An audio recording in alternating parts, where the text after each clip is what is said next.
IDTV మన ఉనికి మన వాణి. నమస్తే. తమిళనాడు ఎన్నికలు జరిగి ఫలితాలు వెలువడిన 4వ తారీఖు తర్వాత నుంచి రోజుకొక రకమైనటువంటి రాజకీయం నడుస్తూ వచ్చింది.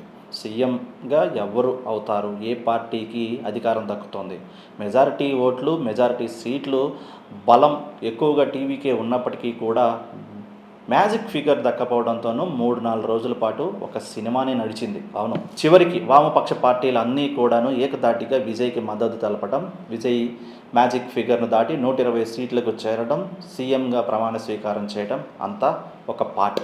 ఇక ఇప్పుడు అసలైన కథ మొదలైంది. అసెంబ్లీలో అడుగుపెట్టిన దగ్గర నుంచి తన పార్టీల ఎమ్మెల్యేల ప్రమాణ స్వీకారం తర్వాత నుంచి బల నిరూపణకు గవర్నర్ 13 వరకు అవకాశం ఇచ్చారు.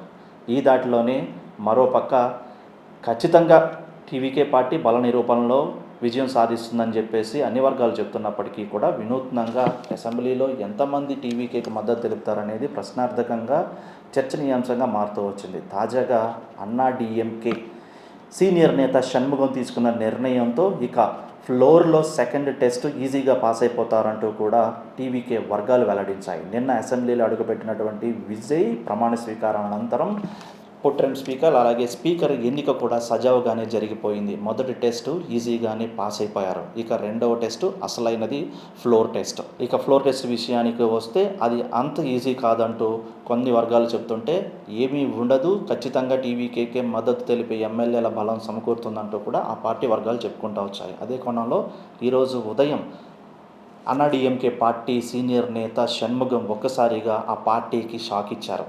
పార్టీలో చీలికలు మొదలయ్యాయి అంటూ అసంతృప్తి నేతలంతా కూడాను బయటికి రావడం, బీజేపీ ఎన్డీఏ వర్గాన్ని విడిపోయి టీవీకే పార్టీకి మద్దతు తెలుపుతామంటూ షణ్ముగం చేసిన వ్యాఖ్యలు ఇప్పుడు సంచలనంగా మారాయి.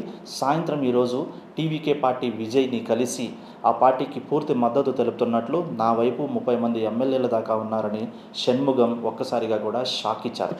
పళనిస్వామి వ్యతిరేక వర్గమే కాకుండా పళనిస్వామి చర్యలు, నిర్ణయాలు పార్టీని ఎంతో బలహీనపరిచాయంటూ కూడా ఆయన ఏకపక్ష నిర్ణయాలు, ఆయన ధోరణి పార్టీని సర్వనాశనం చేశాయంటూ ఒకానొక దశలో ఆయన 30-40 ఏళ్లుగా పోరాటం చేస్తూ భద్రశత్రువులుగా భావిస్తున్నటువంటి డీఎంకేతో పొత్తుకు కూడా సిద్ధమయ్యి టీవీకే పతనానికి ఆయన వ్యూహకర్తగా రచించడము, ఎమ్మెల్యేలు దానికి నిరాకరించకపోవటము, లేదా అది కాకపోతే రెండవ ఫార్ములాను ఉపయోగించి పార్టీ మొత్తాన్ని టీవీకేలో విలీనం చేసి డిప్యూటీ స్పీకరు కొన్ని మంత్రి పదవులు ఆశించినట్లుగా కూడా సొంత పార్టీ ఎమ్మెల్యేలే చర్చించి బహిరంగంగా ప్రకటించడం చర్చనీయాంశమైంది. ఈ తరుణంలోనే పార్టీ సీనియర్ నేత షణ్ముగం అసంతృప్తి వర్గం 30 మంది ఎమ్మెల్యేలతో బయటికి రావడము, ఆయన నిర్ణయాలు, ఆయన సొంత ఆలోచనలతోనే పార్టీ పతనంకి కారణమైందంటూ అన్నాడీఎంకే 2గా చేరడం ఖాయము, ఈరోజు మేము టీవీకే పార్టీ విజయ్కు మద్దతు తెలుపుతామనటము మరొక దుమారానికి దారితీసింది. ఇక అది ఒక పక్కనైతే తాను ఏదైతే సెకండ్ టెస్ట్ ఫ్లోర్ టెస్ట్ నిరూపణకు రెడీగా ఉన్నాడో ఆ ఫ్లోర్ టెస్ట్ అసెంబ్లీలో అడుగు పెట్టకముందానే విజయం వచ్చేసిందన్నారు టీవీకే వర్గాలు. నిజంగా షణ్ముగం 30 మంది ఎమ్మెల్యేలతో టీవీకే వర్గానికి మద్దతు తెలిపితే కనుక టీవీకే మెజారిటీ 150కి పెరిగే అవకాశం ఉంది. అదే కనుక జరిగితే ఫ్లోర్ టెస్టు ఈజీగాను జరిగిపోయే ఛాన్సెస్ ఉన్నాయి. ఇక టీవీకే చీఫ్కి తిరుగులేని విజయము, అలాగే ఎమ్మెల్యేలు కూడా సమకూరే అవకాశము. మొత్తానికి అన్నాడీఎంకే 50 ఏళ్ల రాజకీయంలో అన్నాడీఎంకే ఆకు 2గా చీలిపోయాయి. తన వర్గంతో బయటికి రావడానికి షణ్ముగం రెడీ అయిపోయారు. ఈరోజు సాయంత్రం విజయ్తో మంతనాలు, పార్టీపై పార్టీ భవిష్యత్తుపై కూడాను చర్చలు తీసనున్నారు. 30 మంది ఎమ్మెల్యేలతో కనుక ఆయన వర్గం బయటికి వస్తే మాత్రం ప్రధాన ఫ్లోర్ లీడర్గాను అన్నాడీఎంకే పార్టీ తరపున షణ్ముగాన్నే ఎంపిక చేస్తారనేది నిపుణుల అంచనా.